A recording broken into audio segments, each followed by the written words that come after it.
নমস্কার। সবাই নিশ্চয়ই মানবেন যে নবমী দুর্গাপূজার একটি অতি বিশেষ দিন। অতি বিশেষ দিন এই জন্য কারণ এই দিন একদিকে যেমন উৎসবের পারদ ওঠে তুঙ্গে, অপরদিকে না পোহাইও না পোহাইও না পোহাইও নবমী নিশি। বিষাদের বাজনা, উৎসব শেষের বাজনা মনের গভীরে বাজতে থাকে। এই দিন মা মহিষদলনী বা মহিষাসুর মর্দিনী রূপ ধারণ করেন। এই দিন সমস্ত অশুভকে বিনাশ করে শুভের জয়ের দিন। সেই জন্য এই দিন বলিদান হয়। যদিও আমি ব্যক্তিগতভাবে পূজা বা কোনো ধর্মীয় কারণে পশু হত্যায় একেবারেই বিশ্বাস করি না, কিন্তু তবুও একথা ঠিক এবং মানতেই হবে যে বহু বহু বছর ধরে এই প্রথা কিন্তু চলে আসছে। আপামর বাঙালির এই দিন কিন্তু মাংস খাওয়ার দিন। আমার মনে আছে আমাদের ছোটবেলায় দুপুরবেলা সারা পাড়া আমোদিত হয়ে যেত নবমীর দিন ঘরে ঘরে মাংস রান্নার গন্ধে। সৌভাগ্যক্রমে বাঙালি কিন্তু আজও এই প্রথা থেকে খুব একটা সরে আসেনি। বহু বহু বাড়িতে নবমীর দিন কিন্তু আজও মাংস রান্না হবেই হবে। আজকে তাই ভাবলাম নবমী উপলক্ষে যখন পর্ব, এমন একটা মাংস শিখি আমরা সবাই মিলে, যেটি খুব একটা দেখা যায় না, আমাদের দেশে তো নয়ই। ছোট আলু আর গোটা রসুন দিয়ে মাংস, এর যেমন সহজ প্রণালী তেমন সুস্বাদু এটি খেতে। কেমন হয় এই নবমীতে যদি রান্না করা যায় সেই ছোট আলু আর গোটা রসুনের মাংস? চলুন শিখি।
প্রায় সবসময় কিন্তু মাংস রান্নার পদ্ধতি হলো আগে মাংস কষিয়ে নিয়ে তারপর সিদ্ধ করতে হয়, কারণ এতেই নাকি মাংস বেশি সুস্বাদু হয়।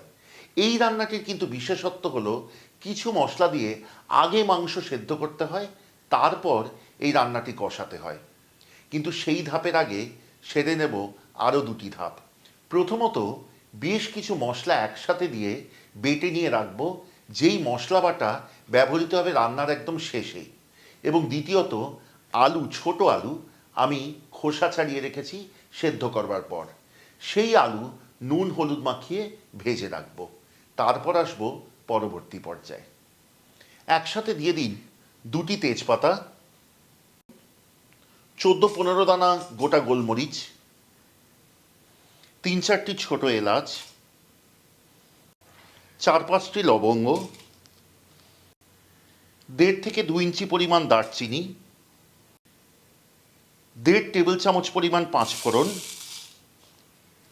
এবং একটি বড় এলাচের বীজ।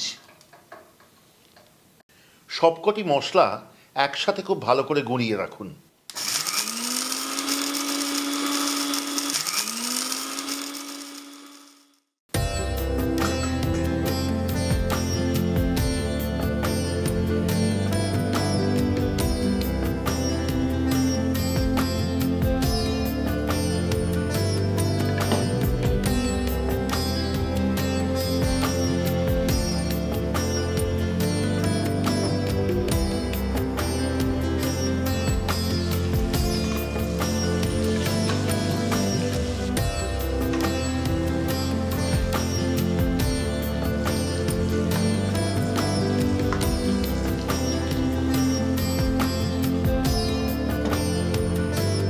এইবার এই কড়াইটি সরিয়ে রেখে বসিয়ে দিন আরেকটি কড়াই, তাতে ঢেলে দিন মাংস এবং তার সাথে বেশ কয়েকটি উপকরণ পরপর, তার সাথে দেবেন 1 পেয়ালা জল। এই পুরোটি এবার সেদ্ধ হতে দিন আগামী 40 থেকে 45 মিনিট। যদিও আমি 40 থেকে 45 মিনিট বললাম, কিন্তু কতক্ষণ এই পর্যায়ে সেদ্ধ করবেন মাংস তা কিন্তু নির্ভর করবে আপনি যে মাংস ব্যবহার করছেন তার গুণমানের ওপর। এইখানে দেখতে হবে মাংস যেন 75 থেকে 80% ভাগ সুসিদ্ধ হয়। চলুন এবার সেইটি করে নিই।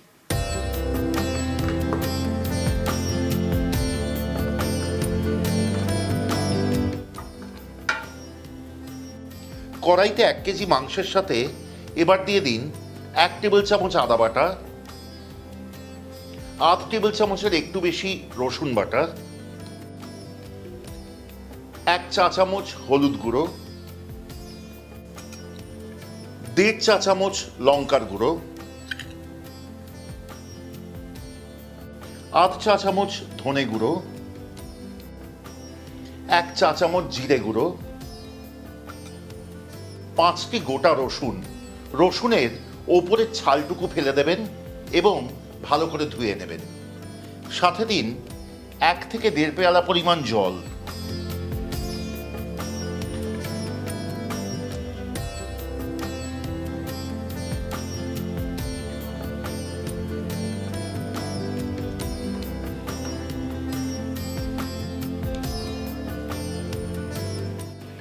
চেষ্টা করবেন রসুনগুলি ভেতর দিকে ঢুকিয়ে দেবার এবং তারপর আঁচ জ্বালিয়ে দিন।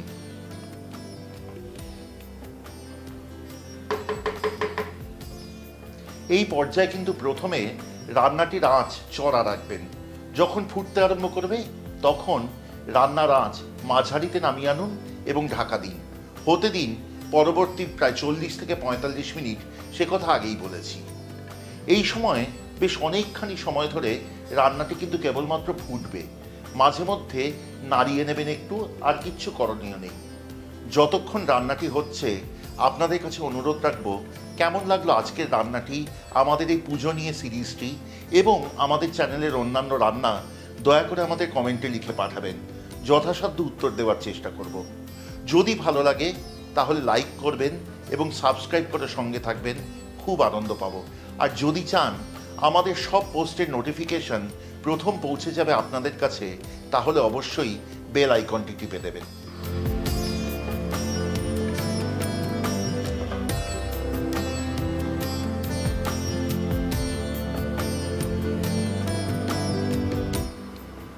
রান্নাটির এই পর্যায়ে মাঝে মধ্যে ঢাকা খুলে দেখে নেবেন এবং নাড়িয়ে দিয়ে আবার ঢাকা দেবেন রান্নাটি।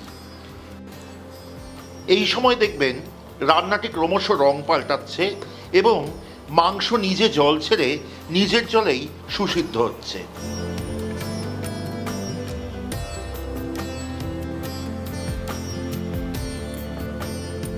যদিও রান্নাটি করবার আগে আপনাদের বলেছিলাম 40 থেকে 45 মিনিটের কথা, কিন্তু রান্নাটি করবার সময় দেখলাম এই পর্যায়ে মাংস রান্নার জন্য আমার কিন্তু 1 ঘন্টা লেগেছে। এখন 80% হয়েছে মাংস। এইবার এই কড়াই সরিয়ে রেখে ফিরিয়ে আনবো সেই তেলালা কড়াই যেটাতে আলু ভেজেছিলাম।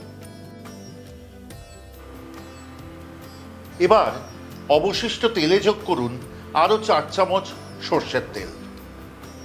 তেল গরম হলে দিয়ে দিন 1 চা চামচ চিনি এবং অপেক্ষা করুন চিনিতে রং ধরতে শুরু হওয়া অবধি। চিনিতে রং ধরতে শুরু করেছে। এবারেতে দিয়ে দিন 1 কাপ পরিমাণ কুচানো পেঁয়াজ এবং 4টি গোটা শুকনো লঙ্কা। ততক্ষণ ভাজুন যতক্ষণ না পেঁয়াজে রং ধরতে শুরু করে এবং তারপর দিয়ে দিন প্রথমে গুঁড়িয়ে রাখা সেই মশলাটুকু।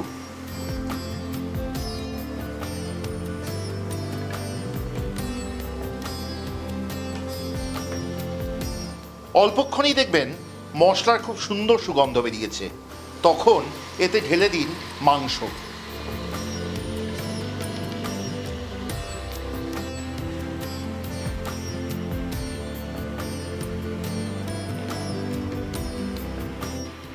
এই পর্যায়ে ভালো করে নাড়িয়ে মিশিয়ে নিন রান্নাটি এবং মিনিট 5 বাদে ছেড়ে দিন আগে থেকে ভেজে রাখা ছোট আলুগুলি।